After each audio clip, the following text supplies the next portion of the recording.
terpaksa mengandung benih CEO. Bab 066. Atar yang mendengarkan itu hanya menganggukkan kepala. Ia pun bergegas menuju ke arah lemari Zahira kemudian berdiri di sana sambil bertanya, jubah mandi atau handuk ada di bagian mana? Ah! Zahira kembali tersenyum malu. Lihatlah. Sungguh manis sekali lelaki yang baru sehari jadi suaminya. Itu. Buka pintu lemari yang di ujung kiri. Ada handuk di bagian atas sama jubah mandi di gantungan bawahnya. Atar mengikuti instruksi sang istri. Dibukanya pintu lemari bagian kiri lalu mengambil jubah mandi berwarna pink serta satu buah handuk kecil berwarna coklat tua. Kedua benda itu lalu ia berikan kepada sang istri yang masih terduduk di pinggir ranjang dengan tubuh masih berbalut selimut. Mandi, Geh. Abis itu langsung wudhu. Kita salat subuh berjamaah bareng. Iya, angguk Zahira. Diterimanya jubah mandi dan handuk kecil pemberian sang suami. Dan, ketika lelaki itu berbalik memunggunginya, Zahira lekas melepas selimut dan memakai jubah mandi tersebut lalu berjalan menuju ke arah kamar mandi. Aku mandi ya, pamitnya. Iya, angguk Atar. Mau ikutan? Tanya Zahira jahil yang sengaja menyembulkan kepalanya dari balik pintu kamar mandi. Yakin mau ngajakin? Atar malah balik menenantang. Enggak, bercanda doang. Pekik Zahira yang langsung menutup pintu kamar mandi dengan kencang karena melihat Atar yang mulai melepaskan kancing baju kokonya. Lah, kabur, Atar menertawai tingkah sang istri. 41. Selamat pagi pengantin baru. Sapa Aisyah begitu Zahira terlihat memasuki dapur. Dia dan Puang Ani sudah sekitar 15 menit memulai sesi memasak mereka sebelum Zahira datang. Pagi, Kak. Pagi, Puang Ani. Balas Zahira. Perempuan berlesung pipi itu sigap memeluk tubuh Puang Ani dari belakang. Kamu ceria sekali, Nak. Puang senang melihatnya. Puji Puang Ani yang sedang sibuk mengupas bawang merah. Aura pengantin baru memang beda ya, Puang. Seloro Aisyah yang langsung menyenggol bahu Puang Ani yang ada di sampingnya.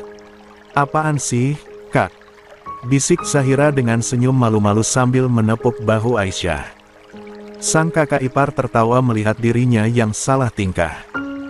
Dari raut wajah Zahira, Aisyah dapat menebak bahwa semalam sang adik ipar telah melewati malam yang indah. Cieye, yang jatuh cinta lagi. Goda Aisyah lagi. Kakak malu tahu. Zahira menutup wajahnya dengan kedua telapak tangan. Wah, wah, wah. Pengantin baru kok udah kelihatan di dapur aja. Kenapa nggak di kamar sama suaminya? Kan, enak tuh. Bisa peluk-pelukan sambil sayang-sayangan. Kayak gini, nih. Celetuk Hafsah yang juga baru bergabung sambil mempraktekkan gaya berpelukan dengan bibir maju seolah hendak mencium seseorang. Ngapain kamu, Sah? Nggak baik kayak gitu. Tegur Umi Jum.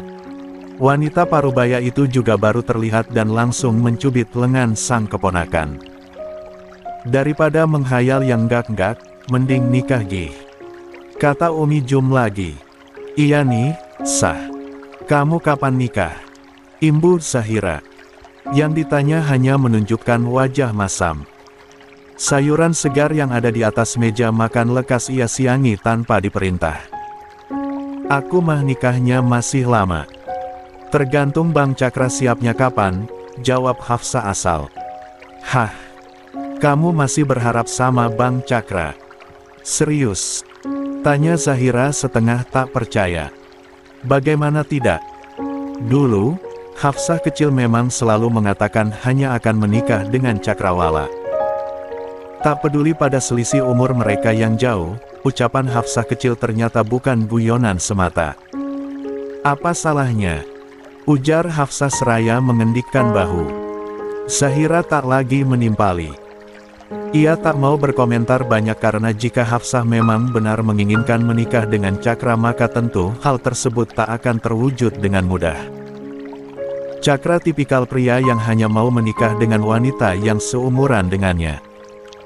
Itu berarti, harapan untuk Hafsah terlalu kecil. Katanya, nanti siang kamu sama Atar mau ke rumah orang tua Atar, ya? Tanya Aisyah. Iya, Kak. Mungkin, sehabis duhur. Nginep. Zahira mengangguk. Nak Atar itu, kerjanya apa, Ra? Tanya Umi Jum. Wanita parubaya itu sepertinya penasaran dengan 42. Sosok suami Zahira. Katanya, punya toko baju Sanmas sepatu, Umi. Usaha sendiri atau warisan orang tua? Usaha sendiri, Umi, jawab Zahira. Bagus itu, Ra. Puji Umi Jum. Itu baru namanya lelaki.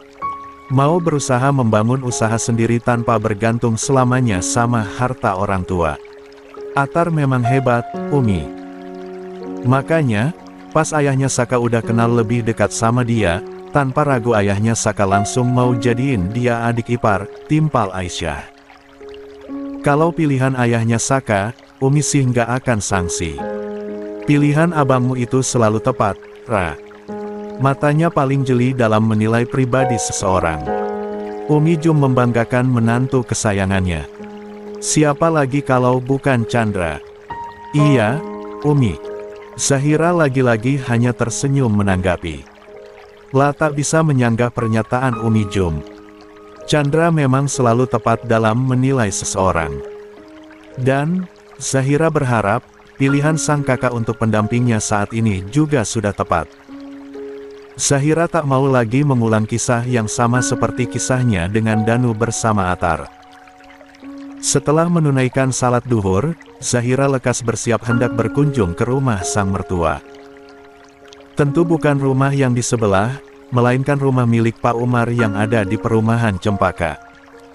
Kami jalan dulu ya. Assalamualaikum, pamit Atar kepada semua keluarga yang mengantar dirinya dan Zahira hingga ke depan gerbang. Setelah masuk ke dalam mobil, Atar langsung menyalakan mesin kendaraan roda 4 tersebut dan langsung tancap gas menuju ke rumah orang tuanya. Jangan gugup, Ai. Orang tuaku nggak bakal gigit kok, ujar Atar bergurau. Sedari tadi, ia sudah menyadari bahwa istrinya sedang gugup bahkan sebelum berangkat. Jangan bercanda, Bi. Aku tuh lagi nervous. Gimana kalau aku bikin sesuatu yang bakal bikin ayah kamu ilfil selama aku nginep di sana? Tanya Zahira khawatir. Trauma akan perlakuan mertua yang tidak menyenangkan di masa lalu, masih menjadi momok yang sulit untuk Zahira hadapi. Memangnya, kenapa kalau kamu bikin salah? Ujar Atar balik bertanya. Ai, ibu orang yang sangat lembut. Dan ayah. Ayah juga nggak kalah penyayang dari Puang Arsyad maupun Abi Usman. Beliau pasti bisa menerima kamu sekalipun kamu banyak kurangnya. Percaya sama aku. Tapi, SSSTTT. Atar meletakkan telunjuk di bibir. Udah. Yang jelek-jelek, kamu buang dari pikiran kamu. Jangan mikirin sesuatu yang cuma bikin kamu tambah stres, Ai. Kasihan. Nanti bibitku yang semalam aku tanam gak jadi tumbuh loh. Mata Zahira langsung mendelik mendengar ucapan Atar. Tangannya siap memukul lengan sang suami. Namun, dengan cepat Atar menghindar. Bercanda, Ai. Aku cuma mau buat kamu lebih rileks aja. Bibir Zahira hanya mencebik menanggapi guyonan sang suami. Sejak kapan pula, Atar si irit bicara bisa secerewet ini? Dan lagi, bercandanya, bercanda hal-hal begituan pula. Setibanya di kediaman keluarga Atar, Zahira dibuat kagum dengan bangunan berlantai 3 yang ada. 43. Di hadapannya. Rumah orang tua Atar tampak begitu megah dibanding bangunan lain yang ada di sekitarnya. Masuk, Ai. Ngapain bengong di situ? Iya. Sabar, Bi. Jawab Zahira. Perempuan itu masih kagum pada bangunan megah tempat tinggal sang mertua.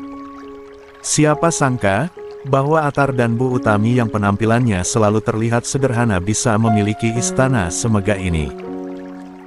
Memperbaiki letak tas yang ia sampirkan di bahu, Zahira berjalan memasuki rumah orang tua Atar dengan mengekori langkah sang suami. Ada rasa gugup yang kembali menghantui. Bayangan ketika Bu Rahimah dan Pak Iwan yang memaki dirinya dengan kalimat-kalimat kasar seolah berlarian di dalam isi kepala Zahira. "Assalamualaikum," teriak Atar saat tiba di ruang tamu. "Waalaikumsalam," sahut seseorang dari arah dapur. Tak berselang lama, muncul seorang wanita parubaya yang tersenyum lebar kala menjumpai Atar dan Zahira. "Mas Atar udah datang," sambut Bitini senang. "Ibu masih di dapur, Mas. Lagi siapin makan siang buat Mas Atar sama Mbak Zahira," ucap wanita parubaya itu sembari melihat ke arah Zahira. "Masya Allah, Mbak Zahira cantik sekali. Nggak salah Mas Atar pilih istri," pujinya. "Kenalin, saya Suhartini. Salah satu art yang udah ikut kerja sama keluarga ini sejak Mas Ahsan umur 6 tahun, Mbak Zahira bisa panggil saya Bitini aja." "Salam kenal, Bi. Saya Zahira," ucap Zahira mengulurkan tangannya. Bitini tersenyum canggung. Tangan kanannya ia gosok-gosok pada kaos berlogo The kemasan yang ia kenakan. "Aduh, Mbak. Tangan Bibi kotor. Bau bawang lagi," ucapnya tak enak. "Nggak apa-apa, Bi," sahut Zahira yang tetap meraih tangan Bitini tanpa ragu kemudian menjabatnya. "Mbak Zahira baik sekali. Paket komplit ini mah." "Iya nggak, Mas?" ia bertanya pada sang majikan. "Iyalah, Tini.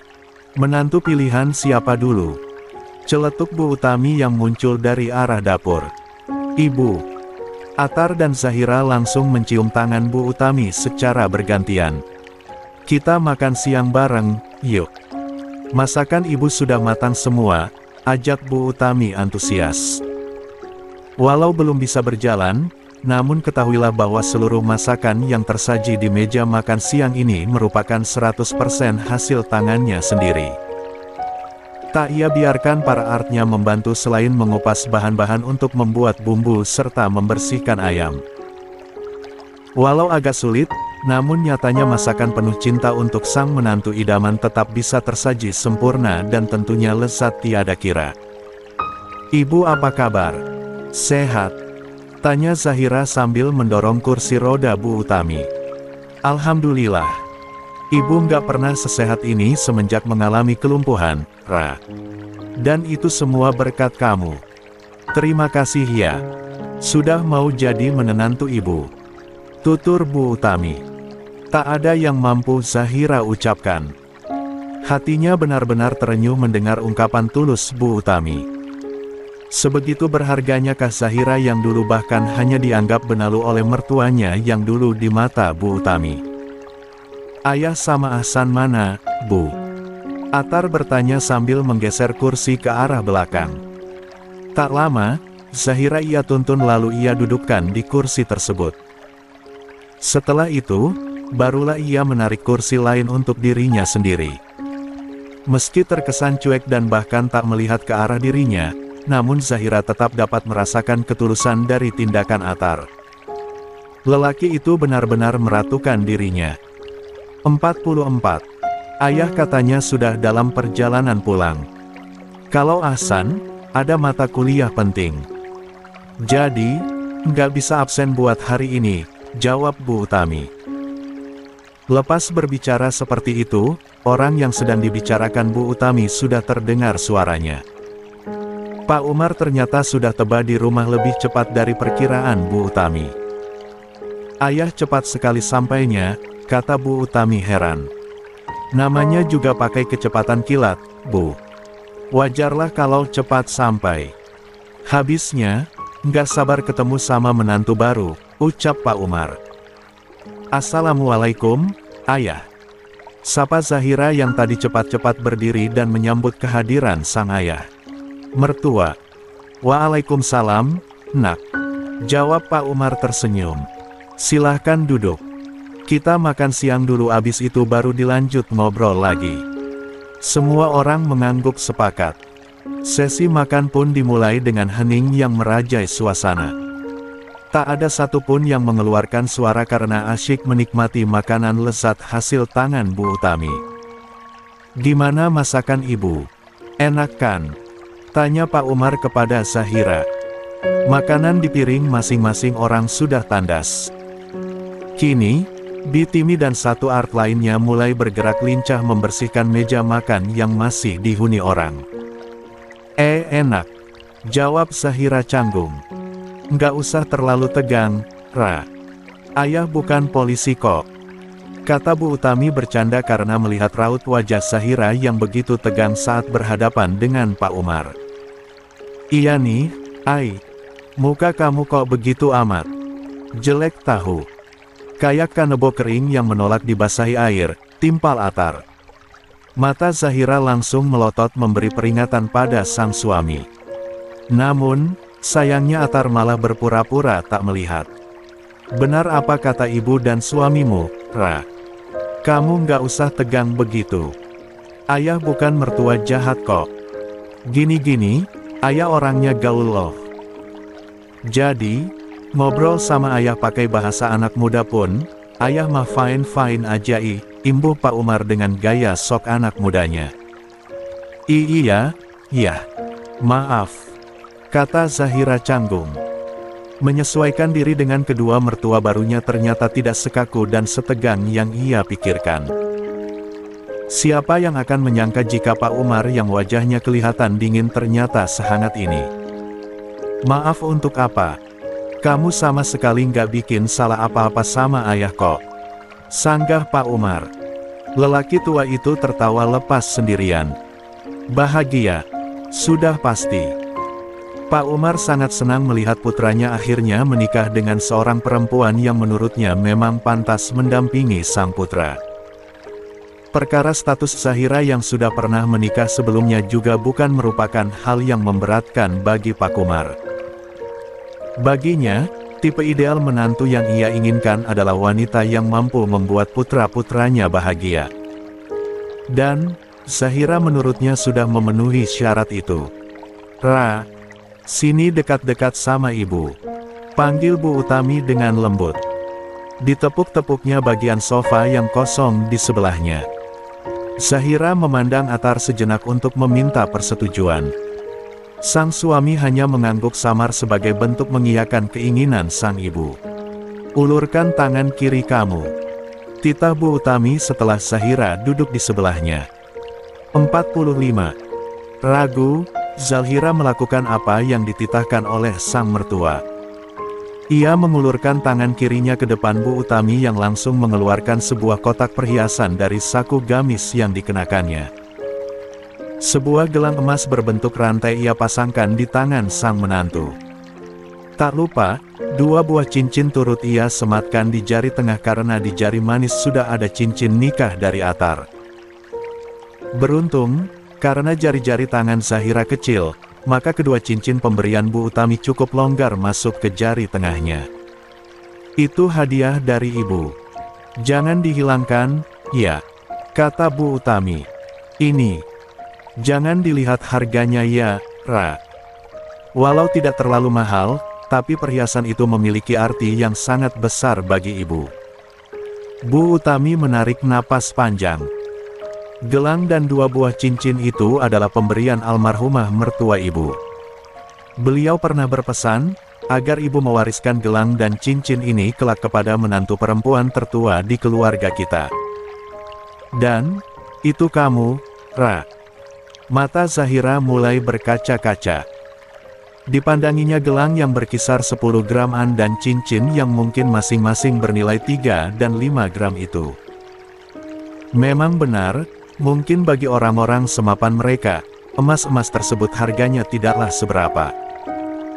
Namun, jika menilik dari sisi sejarah dan nostalgia, tentu perhiasan pemberian sang ibu mertua memiliki nilai yang sangat berharga. "Terima kasih, Bu," lirih Zahira. "Dijaga baik-baik ya, sayang." Bu Utami mengelus bahu sang menantu. Insya Allah, Bu. Masih larut dalam suasana haru, tiba-tiba Bitini datang menginterupsi dengan wajah yang tampak begitu tegang. Ada apa, Bi? Tanya Atar penasaran. Itu, Mas.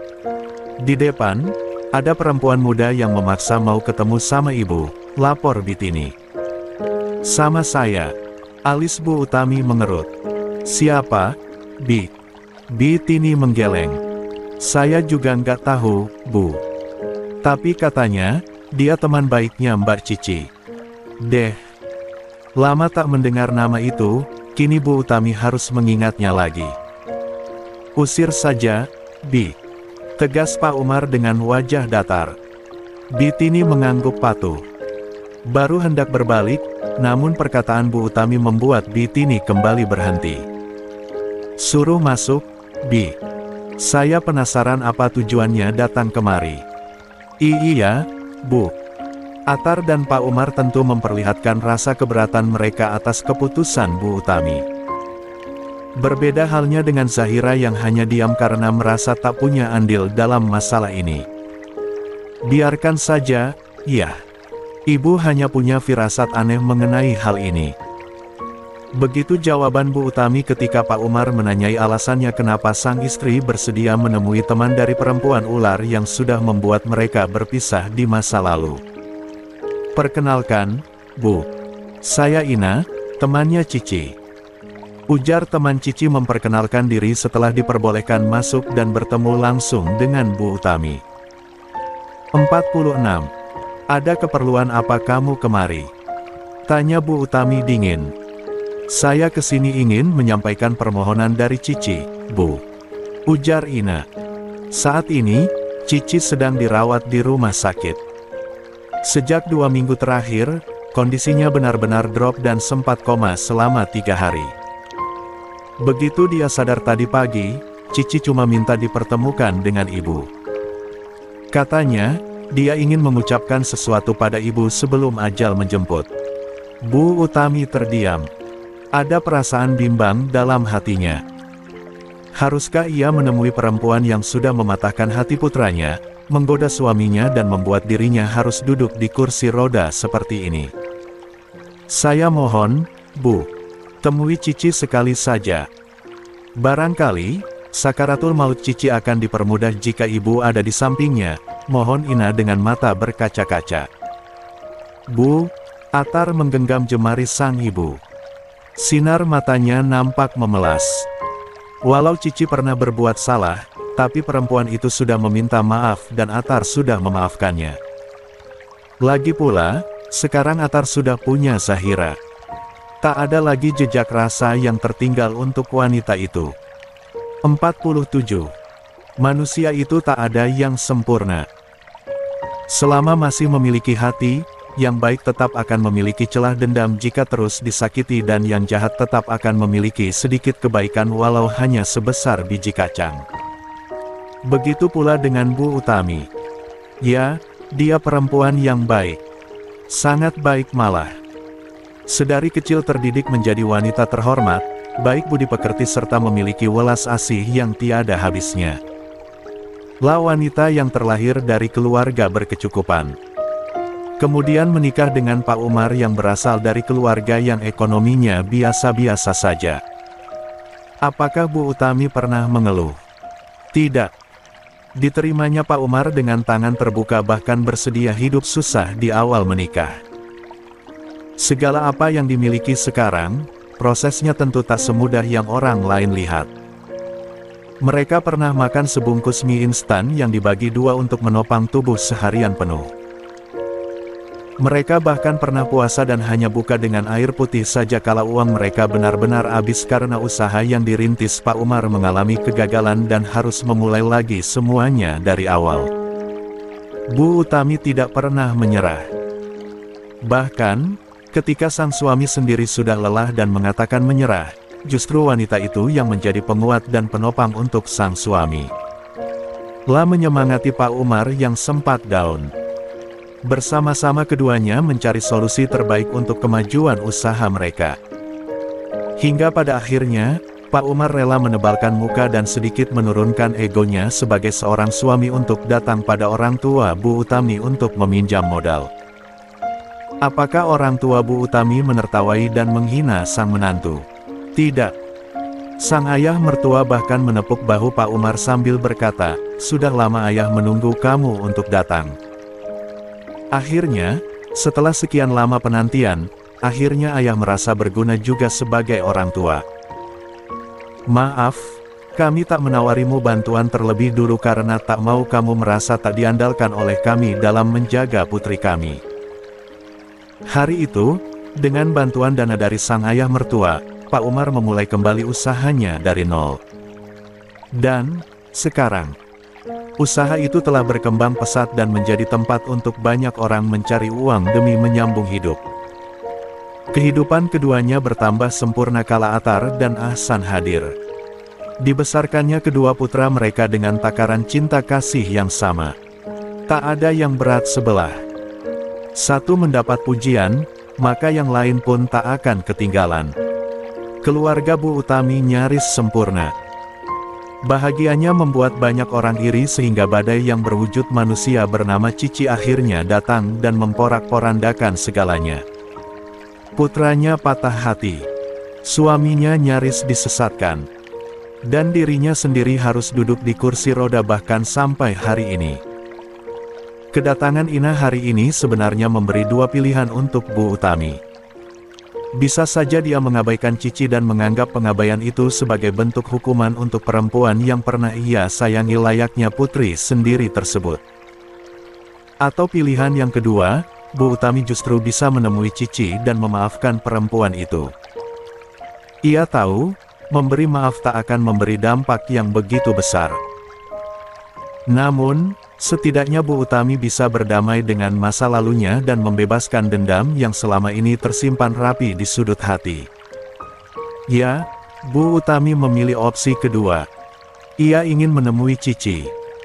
Ingin bertatap muka untuk yang terakhir kali dan ingin melihat apakah penyesalan itu benar-benar ada dalam diri Cici atau tidak. Bukan untuk Cici melainkan untuk kedamaian Bu Utami sendiri. Dan, disinilah Bu Utami sekarang. Sedang berdiri di depan sebuah ruangan di mana Cici di dalamnya sedang berbaring sambil menahan sakit. "Ibu nggak apa-apa masuk sendiri? Atau, mau Zahira temani?" tanya Atar kepada sang ibu. Bu Utami menggeleng. "Ini perang ibu dengan hati ibu sendiri, Tar. Biarkan ibu menghadapinya sendiri," ucap perempuan paruh baya itu. 48. Memang, dibanding Atar, Ahsan maupun Pak Umar, dirinya lah yang paling dihancurkan oleh ulah Cici di masa lalu. "Kalau ada apa-apa, ibu teriak aja. Atar sama Zahira tunggu di sini," ucap Atar lagi. Bu Utami mengangguk. Walau menganggap ucapan Atar terlalu berlebihan dengan memintanya untuk berteriak, namun ia menghargai itu. Ia tahu, putranya hanya sedang mengkhawatirkan dirinya. Walaupun, sebenarnya tak ada yang perlu dikhawatirkan sama sekali. Memasuki ruang tempat Cici dirawat, Bu Utami mengucap salam dengan pelan sekali. Sosok ringkih dengan tubuh yang tinggal tulang berbalut kulit tersebut menoleh perlahan. Seketika, Cici mengeluarkan air matanya. Mulutnya terbuka beberapa kali seperti hendak menyampaikan sesuatu. "Bu," lirih Cici dengan pandangan yang mulai kabur karena terhalang kabut air mata. Dilepasnya masker oksigen yang menutupi mulut dan hidungnya. Tangannya terulur hendak menggapai Bu Utami. "Bu," panggilnya sekali lagi. Ada raut bahagia di wajah pucat dengan bibir pecah-pecah itu. Nurani Bu Utami terpukul keras. Lihatlah. Gadis yang dulu dengan sombongnya memamerkan tubuhnya demi menggoda suaminya dengan pakaian kurang bahan, kini tergolek lemas tak berdaya. Segala yang dibanggakan Cici telah tiada. Tubuh yang dulu indah kini tersisa tulang belulang berbalut kulit. Rambut indah yang tergerai bebas malam itu sudah hilang seluruhnya. Tak ada yang tersisa. Segala yang fana musnah dalam sekejap mata. Bu," Panggil Cici tak menyerah. Gadis itu bahkan berusaha untuk bangun walau sisa tenaganya tak lagi memungkinkan. Tidak usah bangun, Ci. Cegah Bu Utami. Ia mendekat lalu meraih tangan Cici yang sedari tadi mengambang di udara. Tampak, Cici tersenyum. Senyum yang masih nampak cantik walau fisik pemiliknya tak lagi sebugar dulu.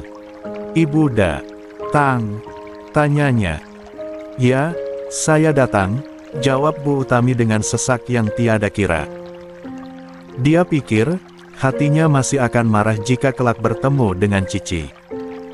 Tapi, ternyata dugaannya meleset. Amarah itu sudah padam. Berganti rasa kasihan seiring firasat bahwa kepergian Cici tak akan lama lagi. Maaf, ucap Cici susah payah. Mata sayunya beberapa kali terpejam meski sang empunya sudah berusaha keras untuk tidak melakukan itu. Ibu sudah memaafkan kamu, Nak. Jawab Bu Utami. Air matanya menetes kala melihat Cici yang mengucap satu kata maaf dengan penyesalan yang terpancar di bola matanya. Ibu, maaf. Nici. Bu Utami mengangguk. Tangan Cici makin erat ia genggam kala napas Cici mulai nampak tersengal. Masker oksigennya dipasang lagi ya, Nak. Kamu kesusahan bernafas, ucap Bu Utami.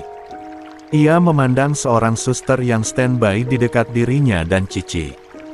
Memberi isyarat agar sang suster mau membantu Cici memakai benda tersebut kembali. Tidak usah, geleng Cici. Bu bisa bimbing Ci. Pinta gadis itu dengan wajah tersenyum. Makin deras air mata Bu Utami. Ia mengerti apa maksud gadis yang sedang kesakitan itu. Perlahan, Bu Utami mulai mendekatkan bibirnya ke telinga Cici. Tangannya masih menggenggam kuat tangan Cici yang tak kalah memegangnya erat. Pandangan Cici kini menengadah ke atas. Mulutnya terbuka berusaha menghirup oksigen yang semakin 49. Sulit memasuki paru-parunya. Sekali kedipan, air mata kembali jatuh dan mengalir ke dekat telinga. La ilaha illallah, bisik Bu Utami dengan suara bergetar di dekat telinga kanan Cici.